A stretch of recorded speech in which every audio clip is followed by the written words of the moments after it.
Welcome to another episode of Prison Talk with Jamie Meade and Emma Charleston.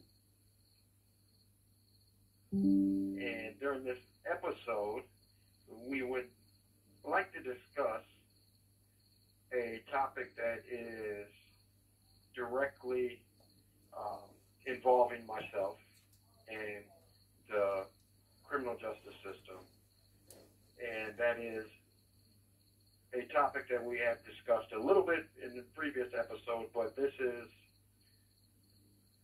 have changed a little bit because of the new rulings in the state of Michigan Supreme Court, and the Michigan Court of Appeals, and it is involving aiding and abetting felony murder in different age groups.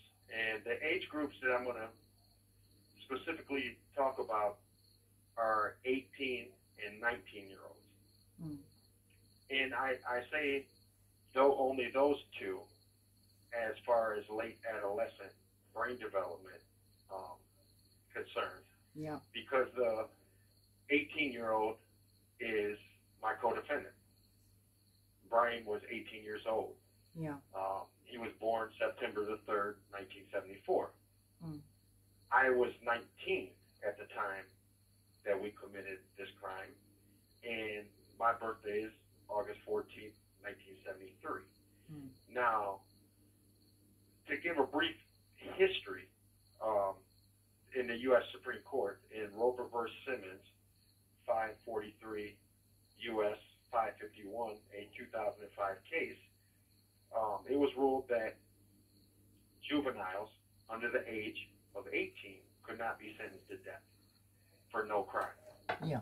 It was ruled unconstitutional as cruel and unusual punishment because of their age. Yeah.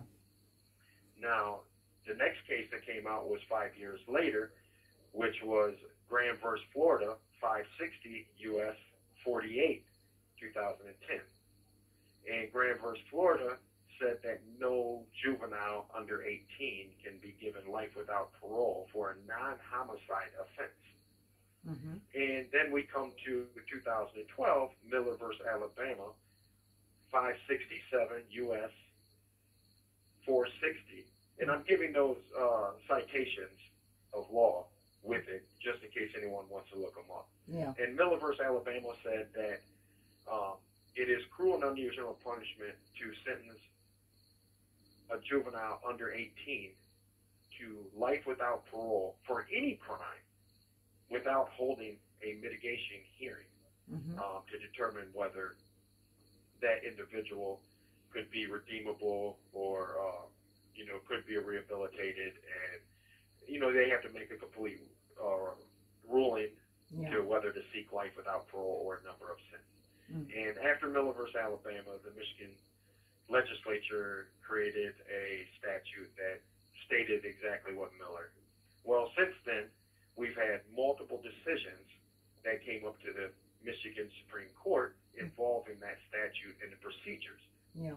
And several, there's two specifically that involve myself that I would like to discuss. Mm-hmm. And the first is People v. Parks. That's a Michigan Supreme Court docket number 162086. And this was ruled on in 2022. Mm-hmm. And Parks was an aider and abetter to a crime. He was 18 years old.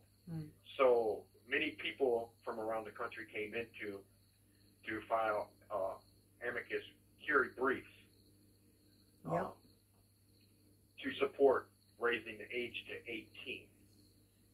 Some of them actually argued to raise it higher than 18 based on science, the new brain development science. And when you say raise the age to 18, you're saying 18 years and under can't be sentenced to those sorts of sentences. Is that what you're saying when you say raise the age to 18? Yeah. They wanted to raise, in Parks, the defendant was 18 years old. Yeah. So they were arguing that Miller versus Alabama, because it was in 2012, it should extend to Parks because of new development in neuroscience, neurology. because of new testing, new data, new research. Because more psychologists. There's no difference. There's no difference in 18-year-olds, 19-year-olds, and 20-year-olds. And that was by one of the leading experts, Lawrence Steinberg, out of Pennsylvania. And I believe he teaches at Temple University of Temple. And since then, it's much more widely accepted. Because that was in 2012. It's now much more widely accepted about the age being 26, isn't it? In 2012, in Miller versus Alabama, the expert that they relied on was Lawrence Steinberg. But at that time, he testified up to 18 or under 18. Yeah. And it was, like you said, widely accepted in the field of developmental psychology that 18 was would be the cutoff. Yeah. Now, he said it could be extended, and the courts at that time, some science did support higher. Yeah. And now, with new research, Lawrence Steinberg has stated that overall census of the field of developmental psychology has pushed that age to 20, under 21. He said there's no difference between the 18, 19, and 20-year-old than a 17-year-old. Yeah. And that same protection from cruel and unusual punishment should be applied to that age group of late adolescence. Yeah. Now, there's another expert that recently came out with a new report, B.J. Casey, and she came out with a paper in 2022, and that is Making the Sentence Case, Psychological and Neuroscientific Evidence for Expanding the Age of Youthful Offenders. And that can be found at 5 Annual Review Criminology 321, and it's 2022. Yeah. Now, she has said recent, newer science research shows that that age should be extended to 22. Yeah. And there's it's the author is Incel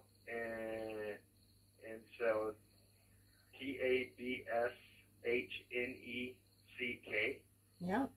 Et al. And it's they wrote a white paper on science of late adolescence, and that came out of the Center of Law, Brain, and Behavior, and that's 2022. And they also extend that up to, under 22.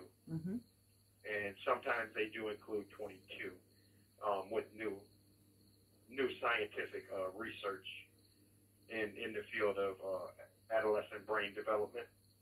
Now, I'll give you a brief background on that, because the interesting part to this that I want to discuss, which, as I stated, involves myself. Yeah. My co-defendant in a first-degree felony murder case, he was 18 years old. He was 1 year younger than myself. Yeah. And when we committed this crime, I was 4 months and 25 days past my 19th birthday. He was still 18. Yeah. Now, he's the one that committed the crime, and I'm the one that aided and abetted him. Yeah. And that brings, the discussion to a interesting topic, because the recent case of People versus Parks said that 18-year-olds would not, are not as culpable because their brain development doesn't allow them to formulate the intent necessary, or that they can actually be redeemed and shouldn't be given an automatic life without parole sentence. Yeah. What makes my situation unusual is my co-defendant was found guilty of a lesser included offense anyway. Yeah. And he only received a 12-year sentence. But if he wasn't, and he was convicted of life without parole, he would benefit as shooter, while I would not, because I was 4 months past my 19th birthday. So, and that leads me to another case that was just recently decided, and that's People versus Taylor. Mm-hmm. And People versus Taylor was remanded back from the Michigan Supreme Court to the Court of Appeals to address specifically. You have 1 minute remaining. Specifically aiding and abetting felony murder. Mm. And that court number for the Court of Appeals is 325834. Mm-hmm. And since our time is running out, and it would only take me a couple more minutes to explain the history before getting into the discussion with Emma, we can continue this on the next phone call. Sounds like a plan. This episode. Sounds like a plan. Sounds like a and plan. I know you've been sitting there quiet. Well, I'm gonna say this. I'm gonna say to you. Yes.